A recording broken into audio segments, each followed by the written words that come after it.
খ্রিস্টেতে বিশ্বাসী প্রিয় ভাই ও বোনেরা, সবাইকে আমার পক্ষ থেকে ইম্মানুয়েল। আজকে আমার নীরব ধ্যানে নির্ধারিত অংশ হলো মার্ক লিখিত সুসমাচার ১৩ অধ্যায় ১ থেকে ২০ পদ।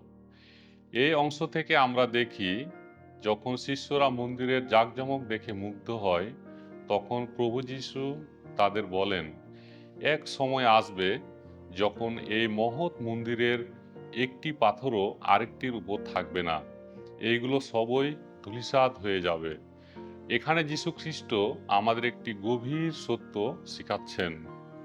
পৃথিবীর যত বড় ও শক্তিশালী জিনিসই হোক, তা স্থায়ী নয়। তিনি সতর্ক করেন, অনেকে তার নামে এসে মানুষকে বিভ্রান্ত করবে আর বিপদে নিয়ে যাবে। যুদ্ধ, দুর্ভিক্ষ, ভূমিকম্প হবে, বিশ্বাসীদের অত্যাচার সহ্য করতে হবে। কিন্তু এগুলো শেষ নয়, এগুলো কেবল শুরু। অর্থাৎ কষ্ট মানে ঈশ্বর আমাদেরকে ছেড়ে গেছেন এমন নয়, বরং কঠিন সময়ে আমাদের বিশ্বাসকে আরও দৃঢ় করার আহ্বান। যখন চারদিকে ভয় ও অস্থিরতা, তখন আমাদের চোখ রাখতে হবে ঈশ্বরের প্রতিশ্রুতির উপর। যিশু বলেন, যে শেষ পর্যন্ত স্থির থাকবে সে পরিত্রাণ পাইবে। এই বাক্য আমাদের আশা দেয়। আজ আমাদের জীবনেও নানা ঝড় আসে, অর্থনৈতিক কষ্ট, অসুস্থতা, পারিবারিক সমস্যা ইত্যাদি।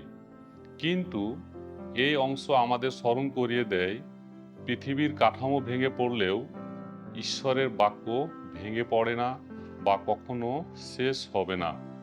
তাই আসুন আমরা ভয় না পেয়ে বিশ্বাসে স্থির থাকি, প্রার্থনায় অবিচল থাকি, আর যে কোনো পরিস্থিতিতে প্রভুর উপর নির্ভর করি। কারণ শেষ পর্যন্ত বিজয় তারই, আর যারা তার প্রতি বিশ্বস্ত থাকে তাদেরই পরিত্রাণ। এই বাক্যের মধ্য দিয়ে ঈশ্বর আমাদের সকলকে প্রচুর রূপে আশীর্বাদ করুন। আমেন।